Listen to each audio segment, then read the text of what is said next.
ভারী মজা মাঝে মাঝে আসি,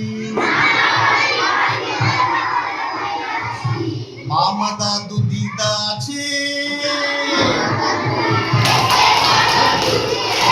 সকাল মিলিয়ে আসাম যাবো, দেশে বড় দুপুরে, আসাম দেশে রে ছোট্ট সোনা সকাল হয়েছে, স্কুলে যান না ওইয়া, হ্যাঁ শস্য ওইয়া, হ্যাঁ শস্য ওইয়া। सिलीगुड़ी नेताजी बॉयज प्राथमिक विद्यालय की पढ़ाई चर्चा में है। असल में इस विद्यालय में पढ़ाई का तरीका कुछ अलग है। यहाँ के बच्चे नाचते गाते हुए पढ़ाई करते हैं। शिक्षक के पढ़ाई का अंदाज अनोखा हो तो बच्चों को भी पढ़ने और उसे समझने में आसानी होती है। ऐसे ही एक शिक्षक सिलीगुड़ी नेताजी बॉयज प्राथमिक विद्यालय में पढ़ाते हैं। उनके पढ़ाने का अंदाज काफी अलग है। इस विद्यालय में पढ़ाई का तरीका देखकर आप भी हैरान रह जाएंगे। यहाँ बच्चे क्लास में बैठकर तो पढ़ते ही है, साथ ही नाचते गाते पढ़ाई के साथ याद भी कर रहे हैं। शिक्षक के इस अभिनव प्रयास से अभिभावक भी खुश है।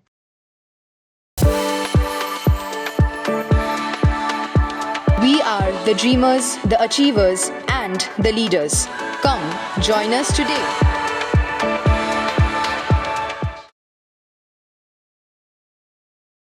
वर्तमान में विभिन्न अंग्रेजी माध्यम स्कूलों में छात्रों की संख्या में वृद्धि के कारण सरकारी स्कूलों में छात्रों की संख्या में काफी कमी आई है। कोरोना के बाद से विद्यार्थी मोबाइल ओरिएंटेड हो गए हैं, जिससे शिक्षा से बच्चों की दूरी आ गई है। ऐसे में सिलीगुड़ी नेताजी बॉयज प्राथमिक विद्यालय के शिक्षक कंचन दास छात्रों को स्कूल की तरफ झुकाव बढ़ाने और उनमें सांस्कृतिक दृष्टिकोण पैदा करने के लिए एक नया अंदाज लेकर पढ़ा रहे हैं।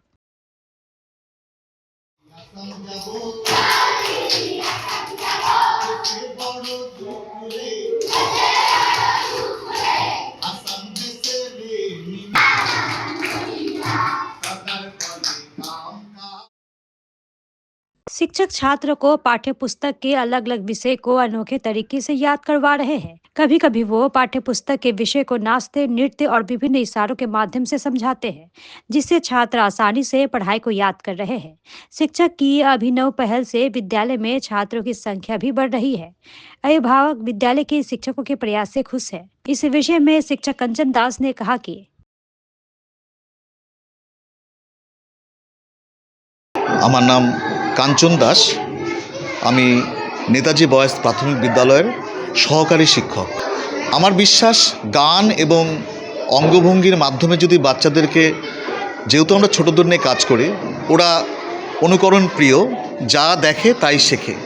ওদের সামনে যদি অঙ্গভঙ্গি এবং বিভিন্ন গান সুরের মাধ্যমে যদি কোনো পাঠ্য বিষয়কে তুলে ধরা হয়, এটা ওদের কাছে অনেক সহজেই পৌঁছে যায় ওদের স্মৃতিতে এবং ওরা সেটার অর্থ বুঝতে পারে। আর মূলত জয়ফুল লার্নিং, হ্যাঁ, আনন্দদায়কভাবে পাঠদান করার উদ্দেশ্যেই আমার এই প্রয়াস। আমি এখানে নাটক, গান, আবৃত্তি, অঙ্গভঙ্গির মাধ্যমে আমি পাঠ্য বিষয় এবং পাঠ্য বিষয়ের বাইরেও, কারণ আমাদের একজন শিক্ষক হচ্ছে মানুষ গড়ার কারিগর, আর ছাত্রদের আমাদের মূল উদ্দেশ্য প্রকৃত মানুষ গড়ে তোলা। শুধু বুকিশ নলেজ দেওয়া তাই নয়, নীতি শিক্ষা, আদর্শ যে সকল শিক্ষা রয়েছে সেগুলো দেওয়াটাও আমাদের উদ্দেশ্য। সেই লক্ষ্যকে মাথায় রেখে আমি এখানে ব্রতচারী শিক্ষা, যেহেতু আমাদের দেশীয় শিক্ষা, সেটা তার মধ্যে দিয়ে ব্রতচারীর মধ্য দিয়ে নীতি শিক্ষা এবং আত্মরক্ষার শিক্ষা, এইসব সবটাই আমি করে থাকি। হ্যাঁ, অবশ্যই কো কারিকুলাম অ্যাক্টিভিটিস, পাঠ্যক্রমে যে কার্যকলাপ রয়েছে, ইতিমধ্যে আমাদের রাজ্য সরকার থেকেও আনন্দ পরিসর বলে শনিবার করে একটা প্রোগ্রাম নেওয়া হয়েছে। প্রতি শনিবার করে ছাত্রদেরকে আনন্দদানের মধ্য দিয়ে শিক্ষা ব্যবস্থা করতে হবে। সেখানে সেই আনন্দদানের মধ্য দিয়ে জয়ফুল যেটা লার্নিং বলা হয়, সেই উদ্দেশ্যে এগুলো করা হয়ে থাকে। আর করোনাকালের পর যেটা সবচেয়ে ইম্পর্টেন্ট ব্যাপার, করোনাকালের পর ছাত্ররা গৃহবন্দী, ওদের খেলার সাথী বলতে গেলে এখন মোবাইল, এবং মোবাইলের নেগেটিভ সাইডও প্রচুর রয়েছে। তাই ওদেরকে সেখান থেকে বেরিয়ে আনতে বের করতে ওদেরকে খেলার ছলে আনন্দ দানের মধ্যে দিয়ে আমি এই শিক্ষা ব্যবস্থা করে থাকি। তাতে ওরা স্কুলে আসার প্রতিও আকৃষ্ট হয় এবং ওদেরকে একটা পাঠ্য বিষয় খুব সহজেই ওদেরকে বোধগম্য করে তোলা যায়, ওদের কাছে তুলে ধরা যায়। নমস্কার, আমি বিভূতিভূষণ রায়, নেতাজি বয়েজ প্রাথমিক বিদ্যালয়ের প্রধান শিক্ষক। আমাদের এই শিক্ষা ব্যবস্থায় জয়ফুল লার্নিং এটা ম্যান্ডেটারি, আধুনিক শিক্ষায় এটা খুব জরুরি এবং আমরা বিভিন্ন রকম ট্রেনিংয়ে মানে আমাদের প্রশিক্ষণ এই জিনিসটাকে আমাদের ফলো করতে বলে এবং সেটা আগাগোড়াই স্কুলে ফলো হয়।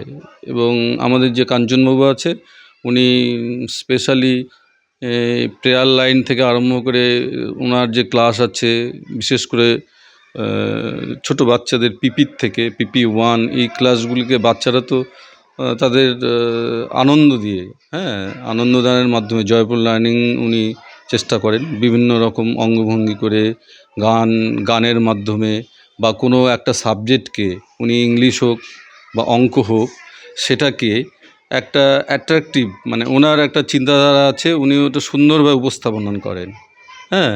বাচ্চারা আনন্দের সঙ্গে শিক্ষা হচ্ছে, মূল যে বিষয়টা সে শিখছেও এবং সেটাকে ও একটা বিভিন্ন রকম এই ব্যাপার নিয়ে উনি খুব ভাবেন আর কি। কীভাবে বাচ্চাদের জয়ফুল লার্নিংয়ের মাধ্যমে এই শিক্ষাটা মানে ওনার যে মেন যেটা টার্গেট, যে আজকে যে ক্লাসে গিয়ে যে উনি পাঠদান করবেন সেই বিষয়টা নিয়ে উনি ভাবেন, ভেবে সেটার উপরে বাড়িতে চিন্তাভাবনা একটা প্রিপারেশন নিয়ে এসে বাচ্চাদেরকে আনন্দ দেওয়ার মাধ্যমে সেই পাঠদান করেন। স্কুলে আমি তো 21-এ এসেছি, তার আগের থেকে উনি তো পুরনো শিক্ষক এখানকার, উনি এই জিনিসটা আগেই ফলো করেন আর কি। এবং তখন একটু শিক্ষক সংখ্যা কম ছিল, তা তারপরে তো আমরা শিক্ষক সংখ্যা একটু আপাতত আমরা এখন একটু কম আছে, না একটু আমাদের কম আছে, 2জন শিক্ষক হেড টিচার হয়ে চলে যাওয়ার পরে আমাদের শিক্ষক সংখ্যা কমে গেছে। কিন্তু উনি আমি আসার পরে শিক্ষক যখন আমরা একটু বেশি এলাম তখন উনি আরও উৎসাহ নিয়ে এই জিনিসগুলিকে অনুসরণ করলেন। কেন তখন উনি ওনার একটু চাপ কমে গেল, শিক্ষক সংখ্যা একটু বাড়লো, উনি আরও সুন্দরভাবে এই জিনিসগুলিকে ভাবতে শুরু করলেন এবং প্রতিদিন উনি এই জিনিসটাকে মানে এই আনন্দ জয়ফুল লার্নিং কীভাবে বাচ্চাদের শিক্ষা দেওয়া যাবে এইসব নিয়ে প্রতিদিন নিত্য নতুন ওনার মধ্যে ভাবনা আসে। উনি সেই জিনিসগুলিকে ফলো করেন এবং বাচ্চাদের আনন্দদানের মধ্যেই পাঠদান করান আর কি। আমার নাম কিশোর বর্মা, আমাকে খুব ভালো লাগে। আমাদের নাচ করায়, নাচ শেখায়, ব্যায়াম করায়, পিটি অ্যান্ড কবিতা বলে সুন্দর করে খুব মজা করে আমাদেরকে কবিতা গান এগুলো শেখায়। হ্যাঁ, খুব ভালো সাজ শেখায়, তাই জন্য আমরা প্রতিদিন স্কুলে আসি আর প্রতিদিন এখানে শিখতে ইচ্ছা করে। শিবানী অধিকারী, আমাদের ভালো লাগছে। হ্যাঁ, এইভাবেই বাচ্চারা শিখে উঠবে, শিখেছে তো। 4 বছর ধরে আমার নাতি আসে, আমি দেখছি ওনাদের আচার ব্যবহার, কোনো সময় আমি খারাপ দেখছি না। বাচ্চারাও বলে বাড়িতে গিয়ে যে আমাদের স্যাররা ভালো, কাঞ্চন স্যার ভালো। কাঞ্চন স্যারকে তো যেতেই দেয় না কোথাও, মানে আপনি যাবেন না, এইখানেই থাকবেন। পড়ানোটা খুশি, এইখানেই তো শেখে, ওই ভেতরে শেখে, এইখানেও অর্ধেক শেখা হয়ে যায়। কিছু তো জানতোই না বাচ্চারা, সব জেনে নিচ্ছে। কত শুধু কি গান না, আরও অনেক কিছু শেখান। ভারতবর্ষকে হাতে পায়ে নেচে, তারপরে কথা বলে, তারপরে মাইকিং করে কে প্রধানমন্ত্রী কে মুখ্যমন্ত্রী সব ওনারা শেখাচ্ছেন, আরও অনেক কিছু শেখাচ্ছেন। বাড়িতে তো আমরা পড়াই, কিন্তু এইখানে অনেক কিছু শেখে। এইখান থেকেও তো আমরা জেনে নিই কোনটা শেখাতে হবে, কোনটা পড়াতে হবে। আমাদেরও ভালো লাগে এইগুলা, বাড়িতে গিয়েও আমরা এগুলা চর্চা করি বাচ্চাদের সঙ্গে। আমার নাম তপন কুমার সাহা, আমার ছেলে জয়দীপ সাহা এই স্কুলে 4 বছর ধরে পড়তেছে, ক্লাস 2-তে পড়ে। হ্যাঁ, খুব সুন্দর লাগে এদের ডিসিপ্লিন, এরা যেভাবে পড়াচ্ছে আমাদের খুব সুন্দর লাগছে। আমরা প্রতিদিন আসি, আমাদের এদের ডিসিপ্লিনগুলো খুব ভালো লাগে, মানে ছাত্রদের খুব সুন্দরভাবে খুব যত্ন সহকারে ওনারা পড়ায়, যার জন্য আমরা এখানেই আমার 2 বাচ্চাকে এখানে দিয়েছি। হ্যাঁ, এখন তো সবই প্রয়োজন না, এখন নাচ গান সব দিক দিয়ে নিয়ে চলতে হবে না। আমরা খুব খুশি, খুব আনন্দ পাই, বাচ্চারাও আনন্দ পায়। শস্য ওইয়া